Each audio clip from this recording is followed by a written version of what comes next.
So I was jogging the other day and I found a dirty old pair of boxer briefs, some scratch tickets, a little mini broken bottle of Fireball liquor, and a hypodermic needle, which is obviously disturbing and gross.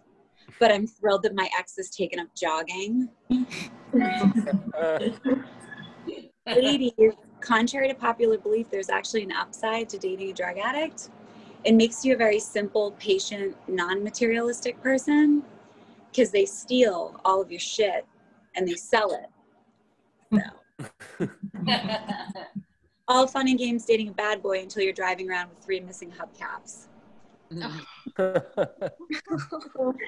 Let's get down to brass tacks here. So the first and only time that I was ever choked during sex, it is going to go there. I wasn't scared. I wasn't nervous. I was actually super excited about it because the sex was so bad. I was hoping you would just kill me. So if you couldn't tell by that one, I'm in the small margin of the population that doesn't respond well to Zoloft.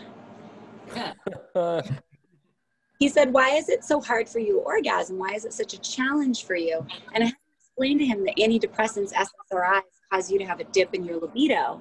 But I also had to explain to him, I have to keep taking them to keep dating you. So pick your poison with that one, right? I do struggle with severe clinical depression. So to help me start the day and get up in the morning, I like to set small personal goals for myself just to prove that despite the odds, I can still achieve anything I set my mind to and still be depressed. I am sober. I recently celebrated 6 years of sobriety, which is a big milestone for me. Yeah.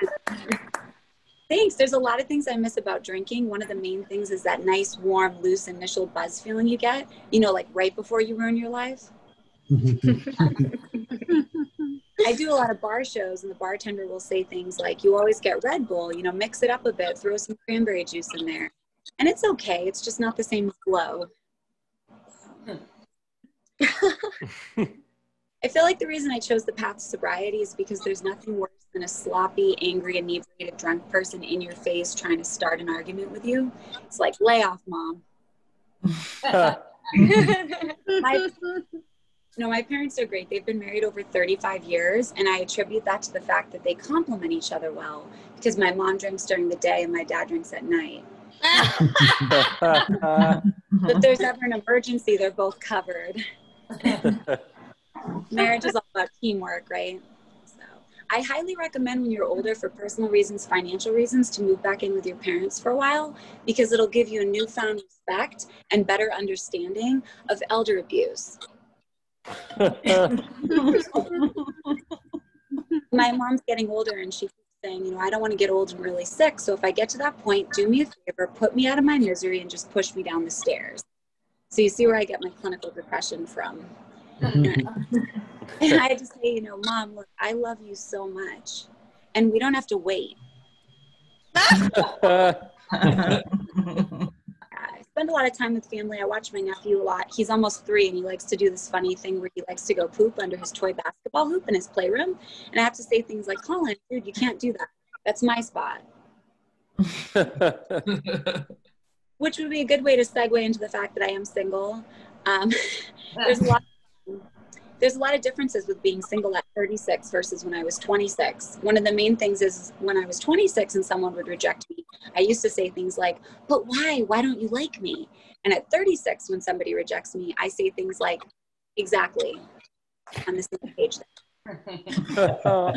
I don't care about as many things anymore. I also noticed at this age, for example, when a guy asks me to send a sexy photo of myself, I forget to crop my snacks out of the background. So at least he knows what he's getting himself into.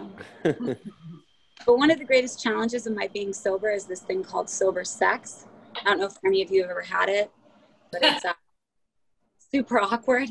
Not because I have resting bitch face, but because I have resting this isn't working face.